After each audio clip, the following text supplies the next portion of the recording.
Kyle, anak, uuwi yung mga kapatid mo. Talaga, Nay? Tagal kong hinintay ito. Grabe, akala ko nakalimutan na nila tayo kasi successful na sila eh. Miss ko na sila. Tagal na din nung last na pumunta sila dito. O sige na anak, hintayin mo sila sa labas ha. Maghahanda lang ako ng kakainin natin mamaya. Uy, Kyle, balita ko, uuwi yung mga kapatid mo ah. Opo tita. Paano niyo po nalaman? Basta! Siguro proud yung nanay mo kasi successful yung mga anak niya, no? Oo naman, tita. Nagbunga lahat ng paghihirap ni nanay sa kanila. Deserve nyo yan.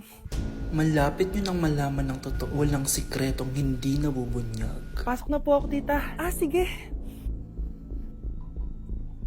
Hello, Nay! Nandito na yung anak mong doktor all the way from New York! Hi, Nay! Nandito na yung anak mong teacher all the way from Central Elementary School! Hello, Nay! Nandito na yung anak mong engineer!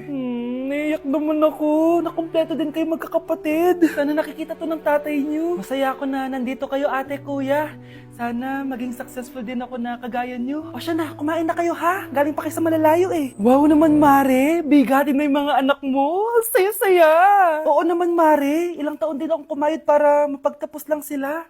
Pero worth it naman, di ba? Teka, Mare, para mas masaya, may kailangan kang malaman. Oh, eto. Ha? Ano to, Mare?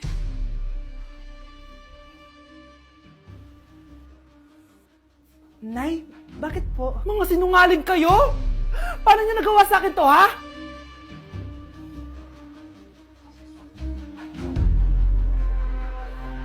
Wow! Gising na siya! Ang pala mo nandito sa bahay. Nay, wag ganyan please. Alam mo, bilib din ako sa'yo eh. Wala na nga tayong makain, nagpabuntis ka pa.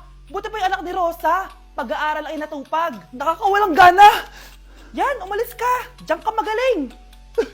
Kasalanan mo to! Sinira mo yung future ko! Ate, please, tigilan mo yan. Walang kasalanan yung bata. Hindi! Dahil dito, galit sa akin si nanay. Kaya dapat mawala na to! Ate, wag! Ate! Anak, kain ka na. Nay? Sorry anak ha sa mga sinabi ko. Hayaan mo, babawi ako sa'yo ha. Thank you, Nay. Nay, sumasakit yan ko. Nay! Oo, yung pinag-usapan natin ha. Hihintayin ko lang mga anak tong babaeng to. Pag nabigay ko na yung bata, ibigay mo na agad yung pera sa akin ha. Palak ibenta ni nanay yung anak ko. O anak, okay ka lang? Walang iya ka, Nay! Ang sama mo! Akala ko, totoo nagbago ka na. Pera pa rin pala yung nasa utak mo. Abay, bakit? Wala ka nang pakinabang dito. At least yung anak mo, mapapakinabangan ko. Wala ka namang papakain dyan eh. Napakasama mo!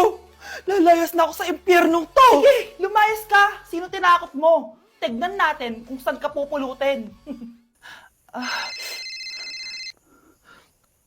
Hello, Bes. Hello, Bes. Kilala mo ba si Edward? Oo, Bes.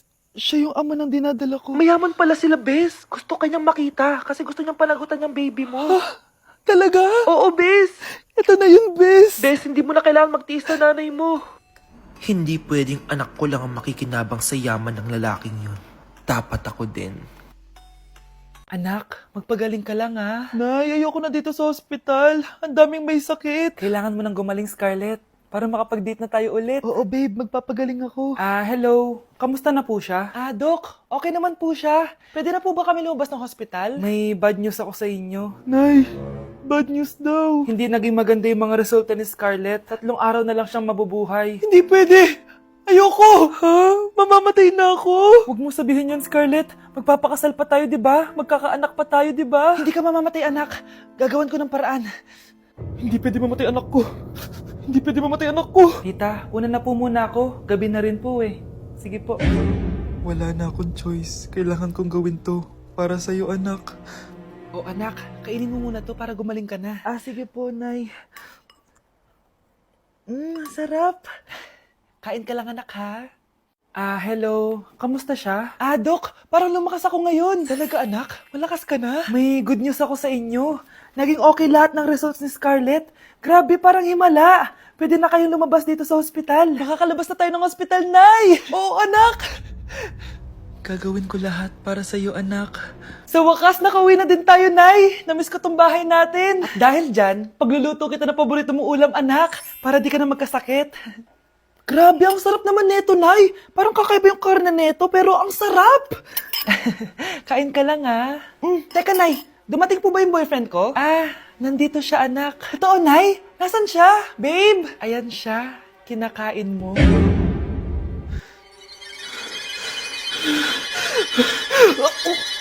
Baby, away tayo. O ano, anak? Puro bebe time na lang? Di ba may exam ka pa bukas? Opo, Nay. Try mo kaya mag-review para di ka puro bagsak. Diyos ko. Sige, Nay. Challenge accepted. Makaka-perfect ako sa exam bukas. Sino nagsabing hindi ko kaya mag-review? Baka Scarlett to. Ba't tumatawag na to? Oh, bakit, Bes? Nag-review ako. Te, may bago akong chika. Importante ba yan? Importante. So, eto na nga. Go, Te! Spill the tea! Ano nangyari? 1 hour later. O siya, sige na, Te. Mag-review na talaga ako. Storbo. Saan na ba ako? X, Y... Hala, break na sila. Ano nangyari? 1 hour later. Mag-review na nga ako.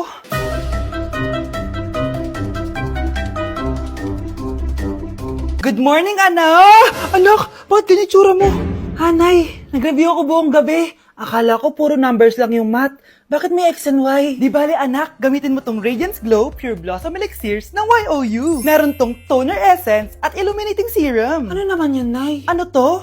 Nakaka-bright, prepare, at protekto ng skin. At di lang yun, anak. Nakaka-reduce to ng oiliness at ng skin texture. Suitable to for all skin types, kaya gamitin mo to para fresh ka bago ka mag-exam. Ay, ang fresh nga. Glass skin, no? Super lightweight at super dali lang pala i-apply nito, Nay. Go na, anak. Islay mo na yung exam mo. Good morning, class. Ready na ba kayo mag-exam? Sure nang makaka-perfect ako kasi nag-review ako. First question. Kung 5 ang kinain na pizza ni Maria at 2 ang sapatos ni Cardo, gaano kalayo ang Earth sa black hole?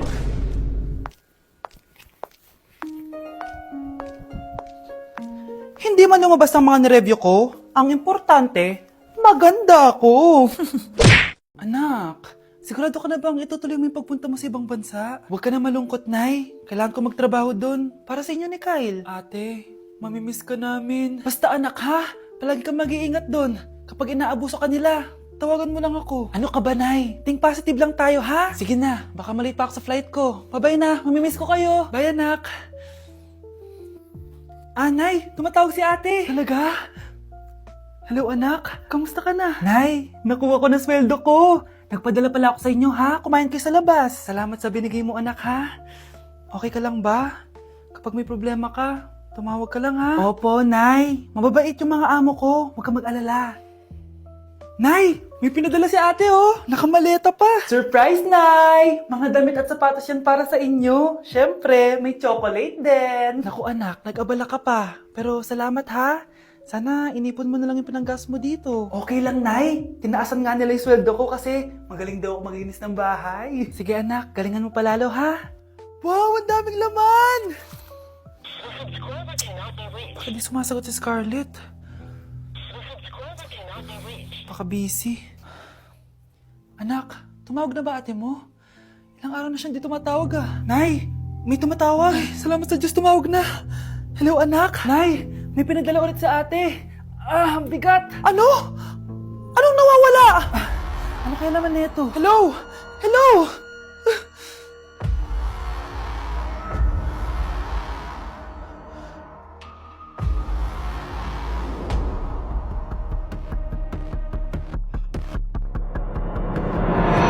Ang isang 50% po ay mapupunta sa isa niyang anak. Ano? Baka yan yung isa naming anak na nawala? Oo, sa amin na lang yan. Ako! Ako ang isa pang anak ni Ramon. Oh, akala ko ba nawawala yung isang anak ni Ramon? Attorney naman, huwag ka maniwala dyan. May sakit kasi sa utak yan. Wala akong sakit, attorney. Maniwala ka, please. Kailangan ko pa ng sapat na ebidensya para maniwala ako sa'yo. Sige na, babalik na lang ako. Ito na ba yung bagong bahay ng anak ko? Ikaw, babae ka! Sinubukan mo pang agawin sa amin ang kayamanan ng tatay mo? Ang sama nyo, tita! Gusto nyo kunin lahat! Well, hindi naman maniniwala sa'yo si attorney dahil wala kang ebidensya. Tao po, attorney po ito. Nandiyan si attorney. Halika dito. Ayan, ikukulong muna kita dito sa bodega hanggat hindi ko pa nakukuha ang mga kayamanan. Yes, attorney. Hawak ko na ang 100% ng kayamanan ni Ramon. Nandito na ang titulo, papeles at cheque ng mga kayamanan niya. Ay! Salamat, attorney, ha? Scarlett, hindi ko na alam kung ano nangyayari sa nanay ko. Pero huwag ka mag-alala. Ako bahala sa'yo. Kailangan na matigil tong pinagagawa ni nanay. Tao po. Sino ka? Ako po yung nanay ni Scarlett, yung anak din ni Ramon. Totoo ba to? Pinagsasabi mong babae ka? Kami lang ang pamilya ni Ramon. Attorney, huwag ka magpaniwala dyan. Peke yan. Hindi to peke. Pwede mo ipacheck to sa attorney. Kaya ilabas mo na siya.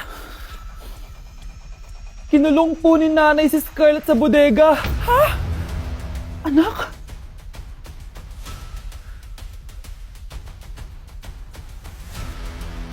Kinulong po ni nanay si Scarlett sa bodega. Ha?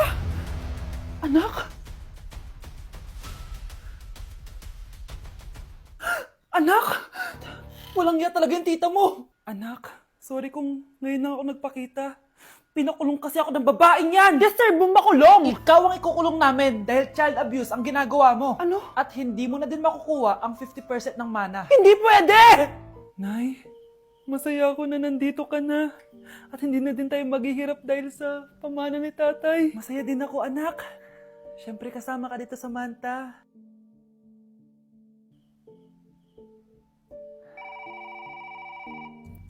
Ano ba? Bakit tawag ka ng tawag, ha? Oo, wala silang kaalam-alam. Sige na, baka mahuli pa tayo. Sa wakas, sa atin na ang mana. Maghahati tayo dito. Palayasin mo na yung mga batang yun, ha? Ako bahala. Ang galing talaga natin magpanggap date. Mga anak, aalis na tayo dito sa bahay. Lilipat tayo sa mas malaking bahay. O eto, mga gamit nyo, inimpake ko na. Talaga, Nay? Scarlett, huwag ka maniwala dyan. Nagpapanggap lang yung nanay mo. Samantha, ano yung mga pinagsasabi mo? Magjowa sila ni attorney. Sinet up nila tayo. Ganyan ba ang ugali mo, Samantha? Kaparehas ng nanay mong sinungaling? Samantha, ano ba? Kung ayaw mo sumama, edi wag. Sige, kung totoong anak mo talaga si Scarlett, saan at kailan mo siya ipinanganak? Ang dali naman yan. Edi sa Manila. Pinanganak ako sa ibang bansa. Hindi ikaw ang nanay ko. Ay, oo nga pala, sa ibang bansa pala. Sorry, nakalimutan ko. Ang dami namang drama. Total, nasa amin na ang mana. Umalis na kayong dalawa. Kung ayaw niyong pati kayo, ipakulong ko. Kung meron mang makukulong, kayong dalawa yon. Salamat sa pagtawag, Samantha. Inaaresto kita, attorney, sa kasong panloloko. Palpak ka talaga! Naisahan niyo ako ngayon, ha? Hindi pa ako tapos sa inyo. Talagang sinira mo yung sarili mo, attorney, para sa pera. At ang dami mo na palang naloko. Samantha, huwag na tayong maghiwalay, please. Oo, Scarlett. Dito lang ako palagi sa tabi mo. Kayong dalawa, mag-ingat kayo palagi, ha? Gamitin niyo na maayos sa pamana ng tatay niyo. Salamat po.